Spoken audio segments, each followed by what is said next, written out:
Hello বন্ধুরা, good morning. আশা করছি তোমরা সবাই ভালো আছো আর আমিও ভালো আছি। তো এখন বাজে সকাল 8টা আর আমার ব্লগটা আমি আজকে এখান থেকেই শুরু করছি। ঘুম থেকে ওঠার পর এখন ব্রাশ করছি। আর এই যে দেখো আমাদের গাছে কি সুন্দর কুমড়ো হয়েছে। বাড়ির উঠানেই এখানে গাছটা লাগানো হয়েছিল। আর এখানে কুমড়োগুলো কত বড়ও হয়ে গেছে। ছোট ছোট কুমড়ো আগে হয়েছিল, সেগুলো খেয়েছি। আর এই দুটো না ছোট অবস্থায় ছিঁড়িনি, ভাবলাম এগুলো একটু বড় হতে দিই। এখন সকালের যা কাজকর্মগুলো থাকে সেগুলো আগে করে নেব। ওই জন্য ব্রাশ করার পরেই এখন চলে এসেছি ঘরে। ঘরটা আগে ঝাড় দিয়ে নেব।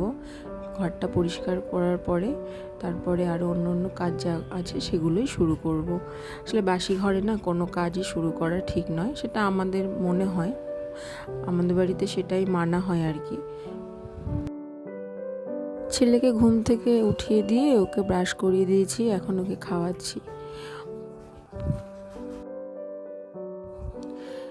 এবার বাসি বিছানাটা না গুছিয়ে নেব, কেননা ওকে খাওয়ানোর আগে চেয়েছিলাম বিছানাটা গুছিয়ে নিতে, কিন্তু ওর বললো মা আমার খিদে পেয়ে গেছে। আমি ঠিক আছে, আগে খেয়ে নে। এখন বিছানাটা ঠিকঠাক করে গুছিয়ে নেব, তারপরে দেখি আমি কিছু খাবো। এখনও ছেলের স্কুল শুরু হয়নি।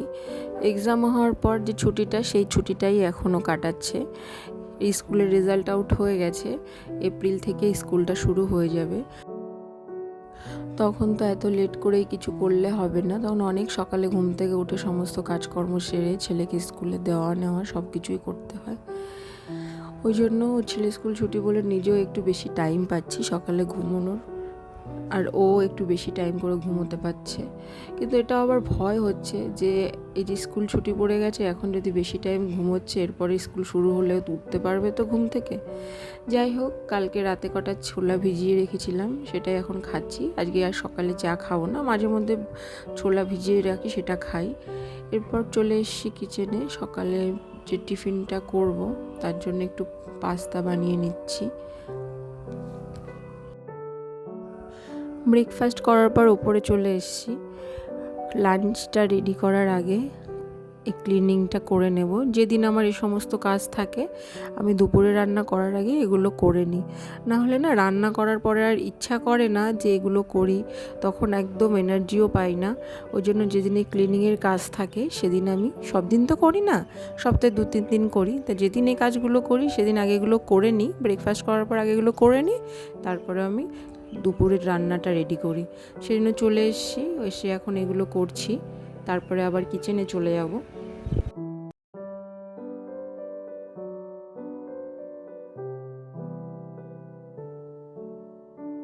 আর এই সমস্ত ক্লিনিংয়ের কাজ না ফেলে রাখতে নেই, সময় পেলেই করে নিতে হয়, না হলে নোংরাটা একটু বেশি জমে যায়। যাই হোক, এরপরে আবার রান্নাঘরে চলে এসেছি। আজকে লাঞ্চের জন্য করব চিকেন কষা আর ফ্রায়েড রাইস। তাই এসে চিকেনটা বসিয়ে দিয়েছি।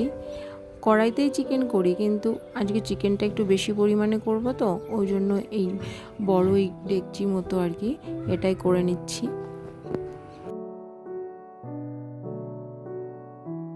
ফ্রাইড রাইস যে বানাবো তার রাইসটা আগেই করা হয়ে গেছে, আর ভাজার যেগুলো লাগে, মানে যে সবজিগুলো লাগবে সেগুলো ভেজে রেখেছি। তো তখন আর সত্যি কথা ভিডিওটা করা হয়নি, তাই তোমাদের সঙ্গে শেয়ার করতে পারলাম না। আর এখন চিকেনটা হয়ে গেছে, হওয়ার পরে এখন রাইসটার মধ্যে এই ঘিটা অ্যাড করে দিচ্ছি, আর যা যা লাগবে সমস্ত কিছু এবার এগুলো মিশিয়ে নেব।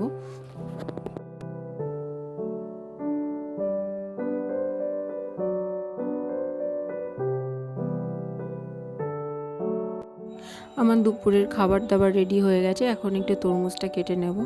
তরমুজটা কেটে তারপরে সবাইকে দেবো আর ছেলেকেও দেবো। গরমের দিনে তরমুজটা খেতে খুবই ভালো লাগে, ওই জন্য তরমুজটা আমি কিনে এনে আগে ফ্রিজে রেখে দিই। তরমুজটা ঠান্ডা থাকে বেশ, তারপরে খেলে দারুণ লাগে খেতে। আর আমাদের বাড়িতে গরমে তরমুজটা খুব বেশি পরিমাণেই খাওয়া হয়।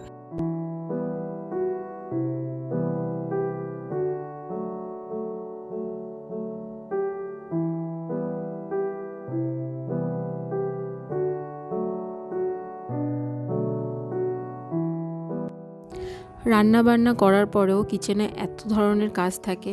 রান্না করার পরে যে গ্যাস ওভেন পরিষ্কার করা, বা এই যে আশেপাশে যে টাইলসের মধ্যে যে তেলের ছিটে যে রান্না করতে করতে তেল মশলাগুলো যায়, সেগুলো তো প্রতিদিনই ক্লিন করতে হয়, না হলে দেখতে এত বাজে লাগে আর দাগটা না বসে যাবে যদি ডেলি এটা পরিষ্কার না করি।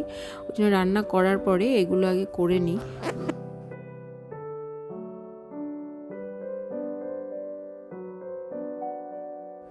আর রান্নাঘর যদি পরিষ্কার পরিচ্ছন্ন থাকে তাহলে সেই রান্নাঘরে দেখবে রান্না করতেও ভালো লাগে। আমার তো সেটাই মনে হয়। আমার তো অগোছালো রান্নাঘর বা অপরিষ্কার রান্নাঘর আমার একদমই ভালো লাগে না। সেই জন্য যতটা পারি করে রাখি।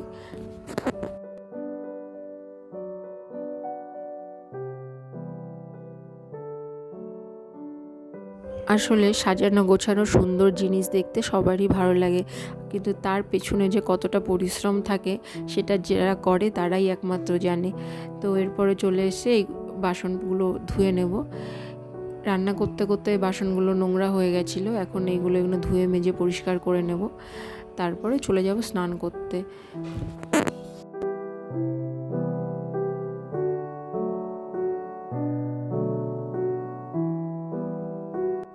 যতটা সম্ভব এই সমস্ত কাজ আমি স্নান করার আগে করে নিই, কারণ স্নান করার পর তারপরে ছেলেকে খাওয়াবো আর নিজে খাবো, আর তারপরে না একদম ইচ্ছা করে না যে এত বাসন ধোয়াধুয়ি করি। এই জন্য বেশি পরিমাণে যে বাসনগুলো নোংরা হয় সেগুলো পরিষ্কার করে নিই, যাতে খাওয়ার পরে কাজটা একটু কম থাকে।